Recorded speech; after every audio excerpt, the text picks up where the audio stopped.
Welcome to the deep dive. Today we're jumping into a really big question, one that's definitely on a lot of people's minds, how artificial intelligence is changing the way we work.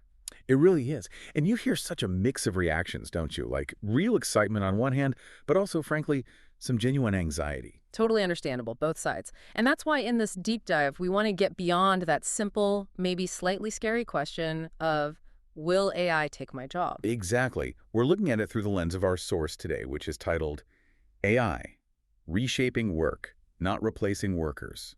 And it helps frame a much more useful question for you, the listener. Which parts of my job could AI change? And crucially, how do I adapt? That really is the core of it, because the reality, and our source makes this clear, isn't that AI is some single huge force about to roll over everything. It's more subtle than that. Precisely. It helps to think of AI as a diverse set of tools. Some are really impressive, sure. Others are still pretty limited. And a lot of them are, frankly, still untested in the real world. Okay, so if it's a set of tools, Mm.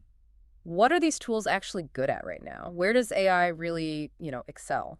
Well, the source points out that AI really shines with tasks that are repetitive, structured, and very data-driven. Anything that follows clear rules or patterns. Okay. Take data analysis, for example. AI can sift through just mountains of numbers in seconds. It finds patterns that might take a person days, maybe even weeks, to spot. Yeah. That's a massive efficiency gain. And it's not just number crunching, is it? We're seeing AI get pretty good at text and image generation, things like drafting emails, pulling together reports, even generating artwork or music snippets. Right. And customer service, too. Chatbots are a big one there. They handle the common questions, process simple requests, and they can run 200/7, no breaks needed. Mm-hmm. And that extends into routine decision-making as well. Things like approving basic loan applications or doing initial scans of medical images. So why is it so good at these things? It comes down to consistency, really. The source says it doesn't get tired, bored, or distracted. It just executes the rules over and over. Okay, but that consistency comes with limits. And this is where it gets interesting for us, right? The source is also clear that AI is still far from human. It has some pretty big weaknesses. What's the human edge here? Well, a major one is that AI doesn't understand things the way people do. It's essentially a prediction machine based on patterns it's seen. It doesn't grasp meaning. So like subtle judgment calls or understanding cultural context. Empathy. Exactly. That's still firmly human territory. AI might recognize words associated with empathy, but it doesn't feel it or truly understand the situation behind it. That's a really important distinction. And what about creativity? AI can generate some impressive stuff. It can remix existing ideas, as the source puts it, but actual original creativity. Yeah, that's different. True innovation, like the kind that sparks something genuinely new, that often seems to come from lived experience, from curiosity, intuition, things that aren't really programmable. And then there are ethical decisions. This is a big one. Machines can't weigh values or make moral choices. They just follow instructions. Which can be risky if the instructions are flawed or biased, right? Absolutely. Or if the situation changes. AI tends to break down when things go outside its training data, outside the rules it knows.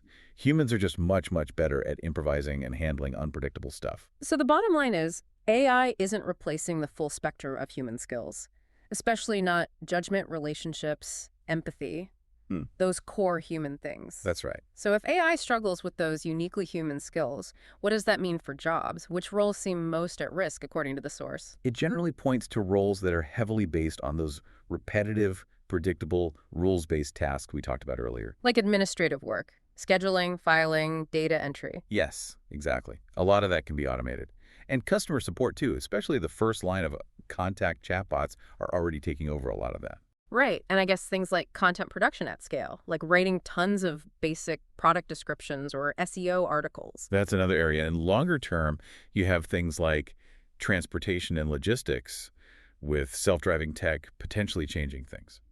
But the source is careful to add a nuance here, isn't it? It's not saying these jobs just vanish overnight. No, not at all. It's more that the demand for human labor in those specific task areas may shrink over time. The roles might change, or fewer people might be needed for the same output.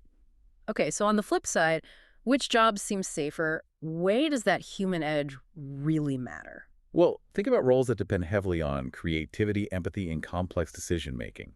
Healthcare and caregiving is a big one. People generally want care from people, especially in vulnerable moments. Makes sense. And skilled trades, electricians, plumbers, carpenters, that work is physical. It happens in unpredictable environments. Oh. AI isn't really suited for that kind of hands-on problem-solving work. Right, and creative professions themselves, writers, artists, designers. Yeah, while AI can be a tool for them, the source suggests that the unique human perspective, the originality, that's still highly valued. And of course, leadership and strategy. Setting a vision, motivating people, handling complex social dynamics. Yeah, that feels very human. Definitely.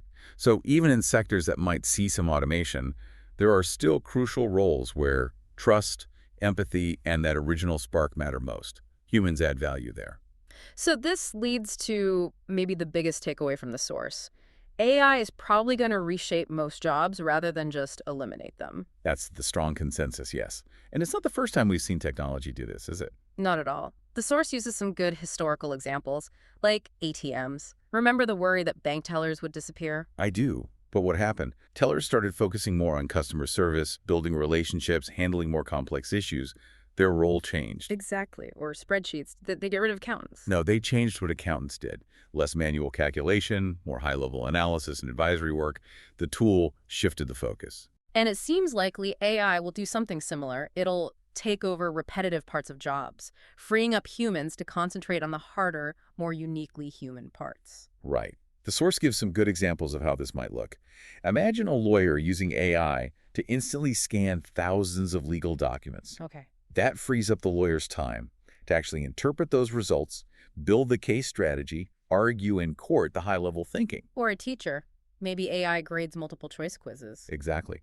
Allowing the teacher to spend more time mentoring and guiding students, focusing on individual needs, fostering critical thinking, that human connection.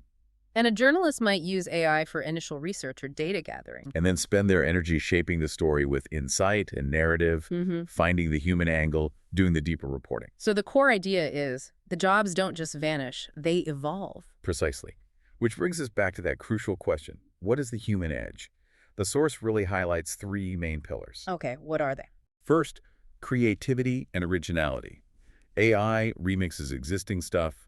Humans generate genuinely new ideas. Second, emotional intelligence. Trust, empathy, connection. You can't automate that. Right. And third, complex judgment. Making good decisions when you don't have all the information or when the information's conflicting. That's still very much a human skill. So thinking about you, the listener, what does this all mean practically? The advice seems clear. Don't panic. Prepare. Absolutely. Preparation, not fear.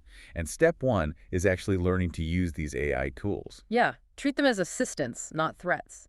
Knowing how to use AI effectively actually makes you more valuable, not less. And at the same time, you need to consciously focus on those human skills that AI can't replicate. Develop your creativity, your communication abilities, leadership skills, complex problem solving. Those become your superpowers, in a way. They really do. And finally, perhaps most importantly, stay adaptable. The job market will continue to change. It always has. The more open you are to learning and evolving, the better you'll navigate it. It really boils down to a pretty simple idea, doesn't it? Don't fight AI, learn to work with it. That's the essence of it. Yeah. So wrapping up the core message from our deep dive, AI isn't some job-eating monster lurking around the corner. No, but it is a powerful force that's going to reshape how work gets done in almost every single field. Some roles might shrink, sure. Others will grow, and nearly all of them will change in some way. The key, as we've been discussing, is recognizing where human value lies. That creativity, that empathy, that complex judgment, and really leaning into developing those skills. So will AI steal your specific job? Probably not in the sense of just eliminating it entirely tomorrow, but will it change how you work? Almost certainly, yes. And the hopeful angle is that if you adapt, if you focus on your unique human strengths, AI might even open up completely new opportunities, things you haven't even thought of yet. So maybe the final thought for you to consider is, what new possibilities could AI unlock in your work if you learn to work alongside it?